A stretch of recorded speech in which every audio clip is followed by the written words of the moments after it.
तो नेक्स्ट हमारा टॉपिक रहेगा इकोलॉजिकल पिरामिड्स। सबसे पहले हम इसका इंट्रोडक्शन देख लेते हैं कि इकोलॉजिकल पिरामिड्स होता क्या है।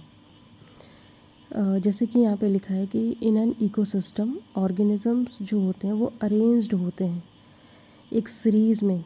कैसे सीरीज़ में, जिनको हम क्या कहते हैं, ट्रॉपिक लेवल। और किसके बेस पे होते हैं, उनके फीडिंग रिलेशनशिप के बेस पे होते हैं।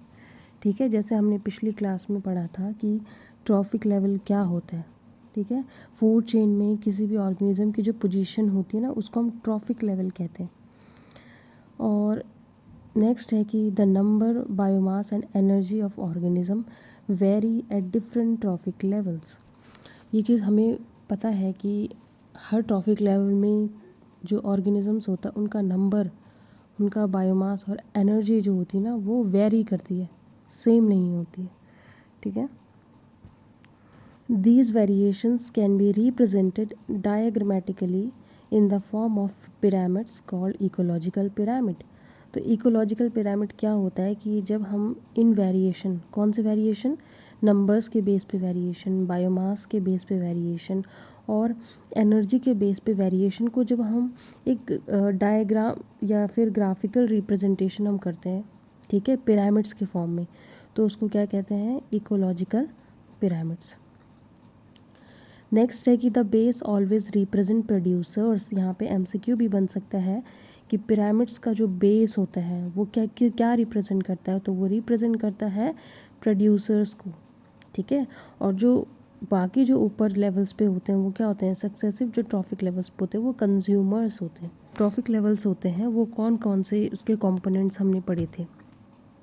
ठीक है, जैसे कि अगर हम फर्स्ट ट्रॉफिक लेवल की बात करें, जिनको कि हम क्या कहते हैं, प्रोड्यूसर्स, उनको कहते हैं ऑटोट्रॉफ्स, जो खुद अपना खाना खुद बनाते हैं, जैसे कि प्लांट्स हो गया, एल्गी हो गया, कीमोसिंथेटिक बैक्टीरियाज हो गए, जो कि केमिकल्स का यूज़ करके खुद का भोजन खुद बनाते हैं। ठीक है, सेकंड ट्रॉफिक लेवल पे हमारे कौन आते हैं, प्राइमरी कंज्यूमर्स। ठीक है, इनमें कौन आते हैं, हर्बीवोर्स। फिर हमारे थर्ड ट्रॉफिक लेवल पे आते हैं सेकेंडरी कंज्यूमर्स, वो कौन होते हैं, कार्निवोर्स। ठीक है, फोर्थ ट्रॉफिक लेवल पे हमारा कौन आता है, टर्शरी कंज्यूमर्स। फिर लास्ट में हमारा कौन आता है, क्वार्टरनरी कंज्यूमर्स, या इनको टॉप कंज्यूमर्स कहते हैं।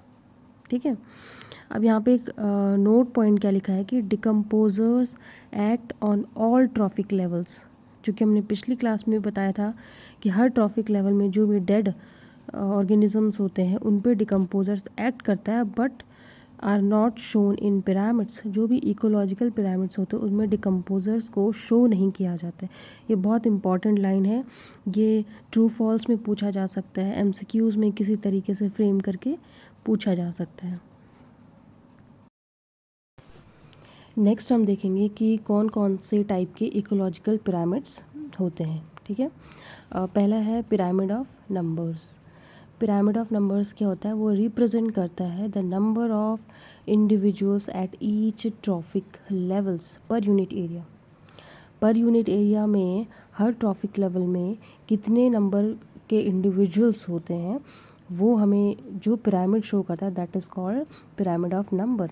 जैसे कि ग्रासलैंड इकोसिस्टम, जहाँ पे आपको डायग्राम में भी दिख रहा है कि कैसे जो प्रोड्यूसर्स में ग्रास है उनका नंबर सपोज़ 1000 है, फिर रैट जो है उनका नंबर 100 है, फिर जो स्नेक्स है उनका 10 है, और जो ये टॉप कंज्यूमर उनका नंबर 1 है। तो ये नंबर्स के बेस पे।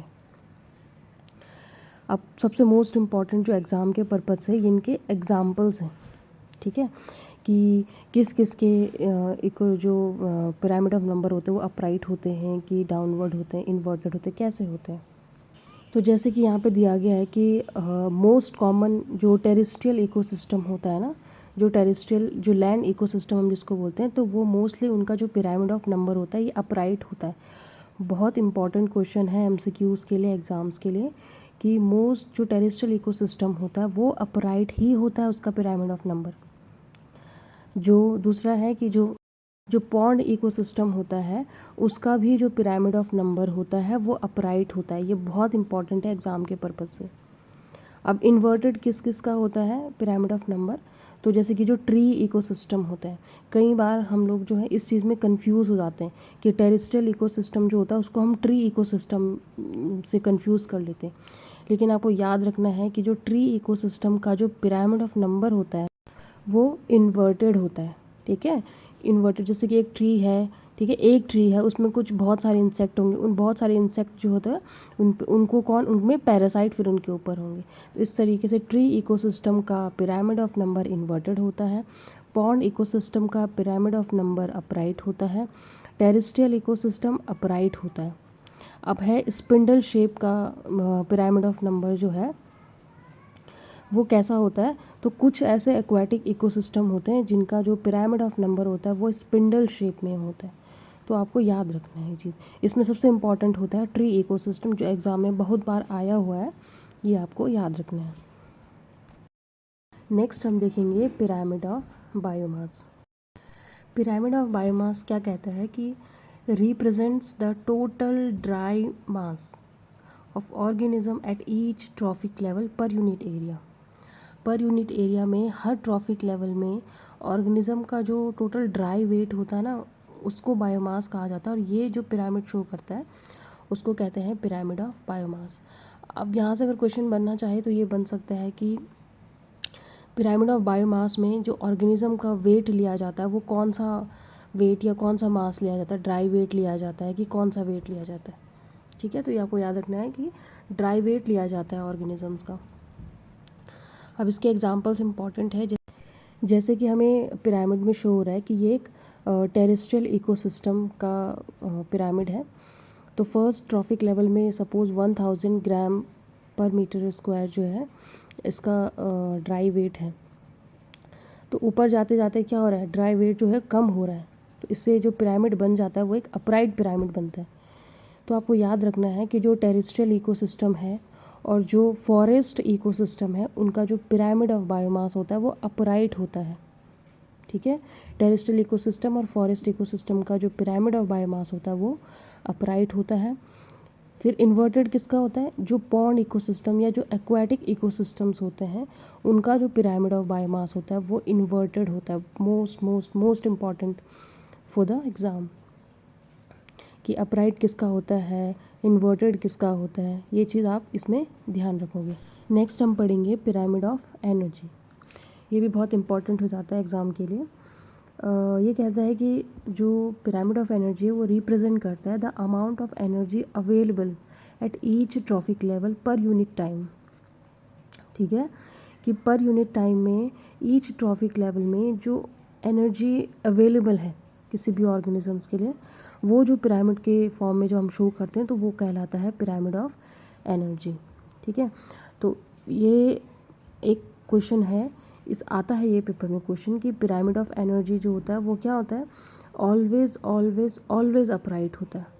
ठीक है, पिरामिड ऑफ एनर्जी ऑलवेज क्या होता है, किसी भी इकोसिस्टम में pyramid of energy always upright होता है। ये आपको ध्यान रखना है एग्जाम पर्पज़ के लिए।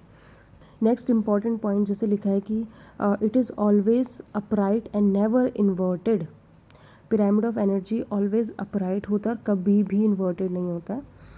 Greatest amount of energy at the base, क्योंकि हमें पता है, हमने 10% लॉ ऑफ एनर्जी ट्रांसफ़र का हमने पढ़ा था जो कि लिनमैन ने दिया था कि जो एनर्जी हर ट्रॉफिक लेवल में जो एनर्जी होती है वो 10% एनर्जी ही ट्रांसफ़र होती है। तो सबसे ज़्यादा एनर्जी किसके पास होती है, प्रोड्यूसर्स के पास। Only about 10% of energy is transfer to the next trophic level, जिसको कहते हैं 10% law of energy transfer. Energy is lost at heat at each transfer. हर ट्रॉफिक लेवल में जो एनर्जी ट्रांसफ़र होती है वो हीट के फॉर्म में क्या होती है, लॉस्ट होती है, जो कि सेकंड लॉ ऑफ थर्मोडायनेमिक कहता है। यहाँ से भी क्वेश्चन बन सकता है कि आपसे पूछ लिया जाएगा कि जो एनर्जी में या हर ट्रॉफिक लेवल में जो एनर्जी ट्रांसफ़र होती है तो वो हीट के फॉर्म में अगर लॉस्ट होती है तो वो कौन से लॉ को रिप्रेजेंट करता है, तो सेकेंड लॉ ऑफ थर्मोडायनेमिक्स को। नेक्स्ट यहाँ पे आपको तीनों जो पिरामिड्स हैं उनमें डिफरेंस बताया गया है। जैसे कि पिरामिड ऑफ नंबर जो होता है इसका बेसिस क्या होता है, नंबर ऑफ इंडिविजुअल्स का। जो बायोमास का जो पिरामिड होता है उसका जो बेसिस होता है वो क्या होता है, टोटल ड्राई वेट होता है। और जो पिरामिड ऑफ एनर्जी होता है उसका बेसिस क्या होता है, इसका बेस क्या होता है, बेसिकली एनर्जी कंटेंट का। शेप की बात करेंगे तो नंबर में अपराइट, इन्वर्टेड और स्पिंडल शेप होता है। बायोमास में अपराइट और इन्वर्टेड होता है। जो एनर्जी का पिरामिड होता है वो ऑलवेज अपराइट होता है। एप्लीकेबिलिटी की बात करें तो सारे इकोसिस्टम जो होते हैं उनमें numbers, pyramid of number applicable होता है। पिरामिड ऑफ बायोमास होता है वो मेनली एक्वाटिक में होता है, ठीक है। एक्वाटिक में इन्वर्टेड और टेरेस्ट्रियल में अपराइट। और पिरामिड ऑफ एनर्जी भी सारे इकोसिस्टम में एप्लीकेबल होता है। नेचर की बात करें तो पिरामिड ऑफ नंबर स्टैटिक होता है, बायोमास का भी स्टैटिक होता है, लेकिन जो पिरामिड ऑफ एनर्जी होता है वो एक डायनामिक नेचर का होता है।